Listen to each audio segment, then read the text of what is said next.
Hello, I'm Will Yeoman, CEO of Writing WA, and welcome to another episode of our official podcast, Pod Street, where it's my great pleasure today to welcome Suzanne Ingelbrecht, who is an author, professional playwright, director and performance maker based in Perth, Western Australia.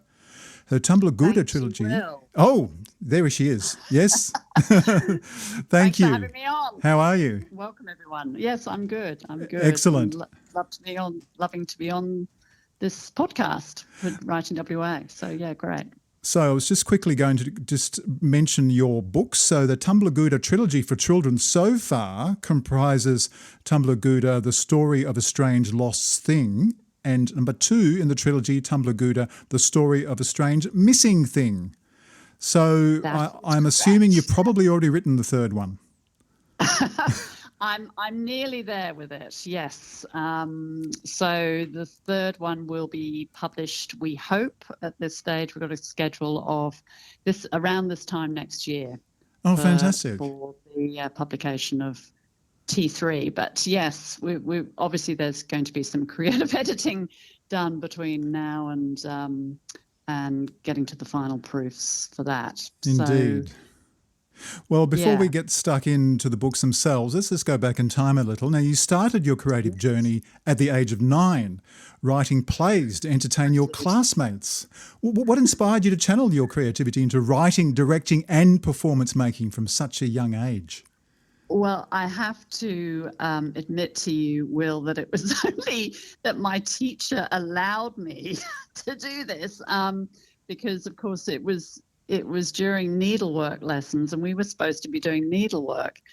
But I didn't really enjoy needlework at all. I preferred to write and to perform. So I started this ridiculous play. So my teacher, bless her, just allowed me to do this. She could tell that I just wasn't a sewer, wasn't into needlework at all. And she let me create a play called, which was from memory, it was called Lord Cuppermuck. And it's I can't remember now what adventures Lord Cuppermuck got up to, but it was just a piece of fun to put before my classmates as they did their sewing and I entertained them. So yeah, and entertained everyone. So yeah, entertaining everyone ever since. And ever since, I was going to say, it doesn't sound like much has really changed. Presumably your skills have been honed, but the basics are still exactly the same. Indeed. To my chagrin, I think. Now, I'm really interested that the theatre aspect of your work and your writing as a playwright, how that influences how you write for the page. And I did have some time this afternoon to read through a bit of the second book. I love the writing; it was very crisp and very engaging. I also love the illustrations, which are absolutely beautiful, I have to say. Yeah, they are. They really are. That is the line drawings from Michael, in a way. Really beautiful work that he's done for it too. Yeah.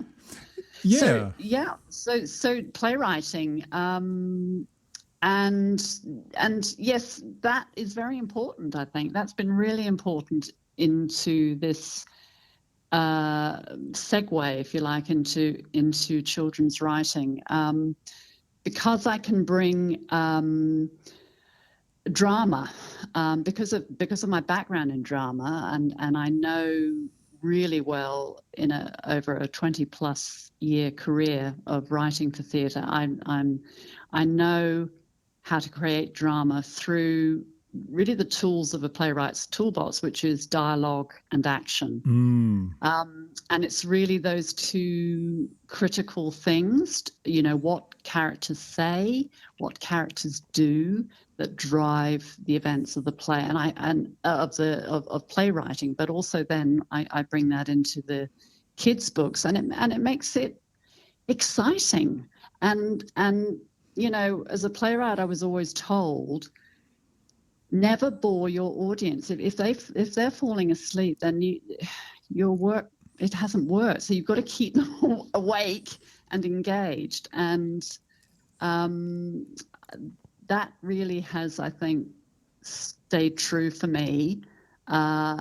and it's certainly that sense of excitement, sense of forward momentum I've been able to bring into the children, writing for children, the adventure books. Look, I mean, that's really interesting that you're talking about basically trying to stave off boredom in your readers and so forth. Essentially, that's what you're saying. Yeah. I mean, I do a little bit of talking to authors live and those kinds of things. And I have a pathological fear, not of not asking the right questions or getting the right answers, but of actually boring the audience. I just can't bear that thought, No,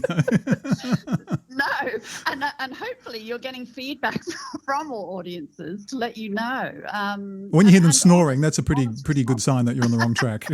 Well, that's right. Well, the creature, of course, snores. There is a bit of snoring going on, or snuffling, as I like to call it. Yeah. Okay, so maybe if you wouldn't mind giving us just maybe a sense of, let's say both books, because the second one does follow on from the first one, and also Sure. the target age groups. I don't think we specifically mentioned that either. Yeah. Okay. So look, the books are really aimed at the eight and above. I mean, look, you have to remember that all children are unique individuals, and of course they come to reading at different ages and Indeed. different stages.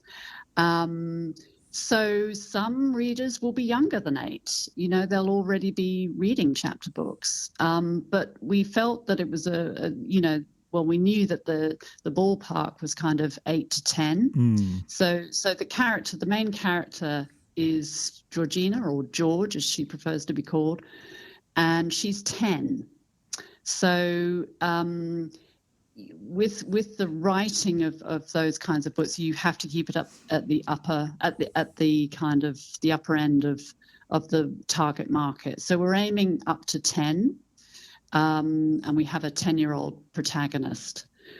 Now, the stories follow really her adventuring in this town, this coastal town, which is mid-west of Western Australia, called Mermouth. And she lives there with her dad, who's an older father. Her mother has died, so it features in the book as a kind of a presence, but she's not there. But it's really the relationship. The core relationship is with her dad, but also her best friend, who's Mac, who's a little bit younger than George. And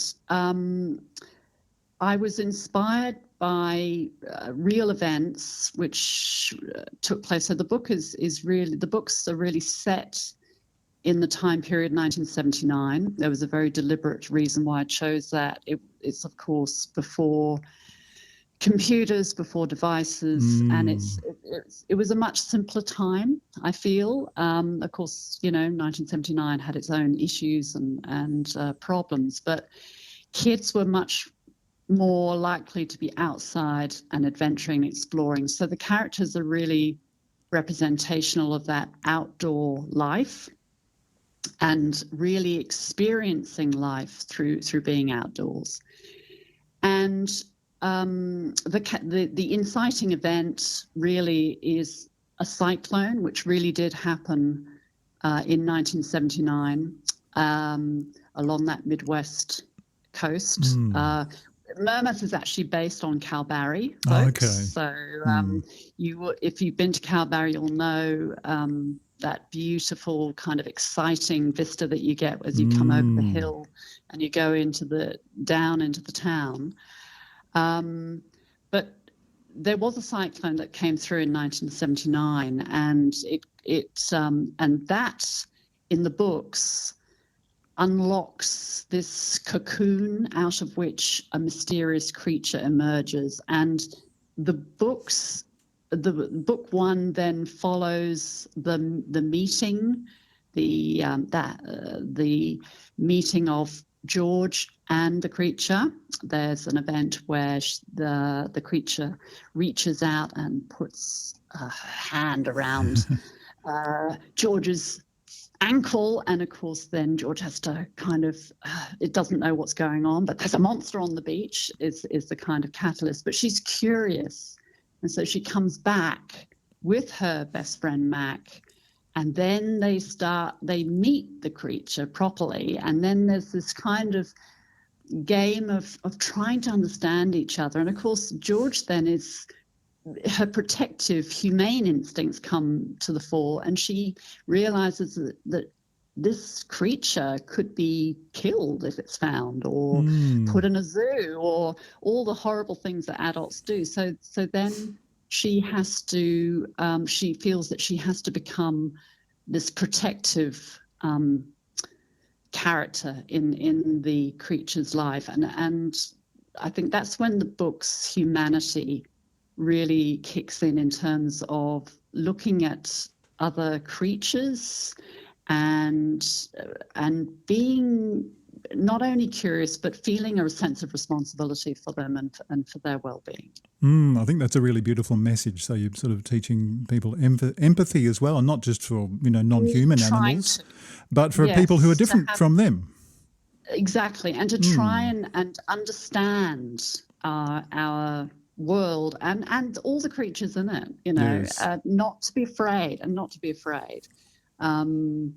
to really be more curious than fearful is a strong message through the books. I think that's really beautiful. Now, you say being set back in 1979, of course, we didn't have all the devices that we have now. No. And is there a kind of a subtext there as well, in as much as you're saying, well, look, books are still important. Books can take you to so many places and teach you so much. You don't need to be glued to your iPhone 24/7. Yes, and look, the other very important thing to say, Will, about this, and actually research is now backing this up, is that children need to be in the natural world. It's actually really important for their development, for their mental health, and to experience through adventure and through exploration. That's how we learn our limits, if you like, as humans, and also how to help and support each other, and to have respect for our world. So, the adventures that they go on are part of this. Yes, it's a saying, no, you don't have to be sitting in front of your screen or on your device, because if you're actually doing that, you're not experiencing for yourself, and therefore you're not learning for yourself. So yes, it's a very deliberate. It was a very deliberate authorial choice to set it in that time. Yeah, look, I think that's such a wonderful message, and it's still so important, particularly since in terms of our evolution as a species, we're still not that different from the people who did inhabit the natural world fully and completely and didn't have these devices. Absolutely, we're still very much connected. We have a primal brain. We're still very connected to all of that. And as I say, the mental health aspects, letting children explore is so vital for development. And not just physical, but also mental development, and to encourage girls, to get out there and explore. Because again, part of the research is showing that actually it becomes super gendered in that it's boys who are encouraged to go out and adventure and explore, but girls are kind of treated like little princesses. And no, they have to go out. They have to be exploring too. And I think on the other side of the coin, of course, we want to encourage more boys to read books, don't we? Yes, we do, and so there are a lot of boys actually in my books, because there's not only Mac, there's the school bully in quotation marks, who's a boy called Jed Osler. So he's the kind of bully boy, but Jed too develops through the books because his backstory is, as George comes to realize, is not that happy. His family life is not that safe, secure world that Seamus provides for George, and certainly Mac's family provides for him. And George, part of the learning is that you see this, you witness things that are happening, and then you come to realize, maybe Jed has problems that I haven't seen before, and maybe I also can help him, grow and be redeemed. Yeah, that's fantastic, because it has that parallel with the creature, doesn't it, in terms of coming to understand where someone's coming from. Trying to understand. Exactly right. Exactly right. Trying to understand. Look, yeah, I really, really love that. I was wondering, in terms of, we've been talking a lot about reading and about being out in the world and experiencing, adventures and so forth. What about writing? Are you someone who advocates writing from a young age as a way of thinking, of creating, and of being in the world indeed? Yeah. Oh, yes, absolutely. Look, we had the preview launch up in Kalbarri just a couple of weeks ago, and I was really gratified that a young girl, I can't remember her name, but I do remember that she was 10.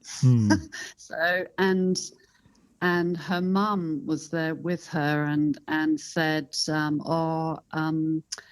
she wants to ask you some questions, but she's a little bit shy. And I said, well, come and sit down with me and just ask me whatever you like. So we talked about writing, and she wanted to be a writer, and she wanted to do adventure. She was, she'd been also, even now, brought up on the Enid Blyton books, yes. Secret Seven and Famous Five, and she was right into them. And so she wanted to talk about adventure and about, how to, she was asking me things like, how should you write every day? And I said, well, yes, you should. Even if it's nothing that you're going to use, you should, if you can, keep a diary, keep your own journal. So there were things like that that we were discussing, and she was, she was just really, I think, loved the fact that she was sitting down with a real live published author and could freely ask one-to-one questions, and get answers that made sense. It was a really lovely moment. I'm getting the sense that you get easily as much satisfaction from those kinds of engagements and from teaching as you do from writing your own work. Oh, yes. Look, I taught at university for nearly 10 years into the creative writing program at Curtin, I've done a creative writing degree. And I know, both from being a student and from talking to students, that really, you don't want to really discuss somebody else's work. You really want to get feedback on your own work. That's really part and parcel of that kind of teacher student relationship. And so, it's a very symbiotic relationship, I think. They both need each other, but the feedback, is a critical part of teaching, and also being open to being questioned, and to have that kind of conversational aspect, I think, to it as well. Yeah, and I guess that becomes a model for the editor-writer relationship later on down the track. this kind of collaborative approach almost. It is collaborative, and you know, one of the things that I think, and I talked about this too on Sunday, was that collaboration is really a vital part of writing and publishing, as much as it is in theatre. You know, in theatre there are so many collaborations that a playwright is doing with from a director to the actors to designers. But that's equally the case in publishing. You have your publisher relationship, you have your editor's relationship, you have your peer reviewer influences and the feedback that they're giving you. And collaboration is just such a vital part of the whole of being an artist. I think doing any kind of art. It's critical to collaborate and to be open to feedback and critique. Yeah, it sort of it really negates that cliche of the solitary writer, doesn't it? There's probably no such thing. Yeah. I don't think there is. I mean, I don't get me wrong. I love my solitude. I do. I love listening to the birds outside. I love writing, you know, and having birds outside. Van Gogh is my yes, my of course. We haven't even touched on that either. No, I love that. where my mobile mobile workspace, yes. And I love that sense of being free, but also then using that freedom to kind of get into a more focused and disciplined mode of writing. You know, even if it's not the obviously the work that you're going to end up with, but just getting into that zone, I think is super important. Yeah, and very pleasurable as well, of course. I mean, I know it's hard work, but one has to enjoy it as well. Don't forget to have fun. Yeah, exactly. And I think that was the other reason really for shifting into kids writing is that I love it. It gives me such joy. And playwriting is a very intense process, you know, particularly in rehearsals. But writing for children was a way to bring a smile back to my dial, really, and bring that kind of gentle, bring some comedy and also some fantastical humour back into the equation, which really delights me to be able to do. Yeah, it really does sound incredibly liberating. Look, before we depart Pod Street for today, is there anything else you wanted to add? Oh, look, we're obviously having our launch of Tumbagutta, the story of a strange missing thing. Thank you for reminding us. Yes, at the WA State Library. State Library, Western Australia. And I believe you're going to be there, Will. I might be. I might not be. Let's wait and see. So if anyone's listening before, so if anyone's listening to this podcast before, I can't remember it's on the Saturday or the Sunday. Okay, it's on Saturday. So if you're listening to this before the 26th, which is Saturday of October, well, then you're in luck because you can come along and join us for a whole heap of fun. Absolutely. Yeah, we're going to have a lot of fun, frolics and silliness. Okay, Suzanne Ingelbrecht, it's been a great pleasure and great fun talking to you. Thank you so much, and I'm looking forward to seeing you this weekend. Thank you, Will. Thank you for having me. Enjoyed it.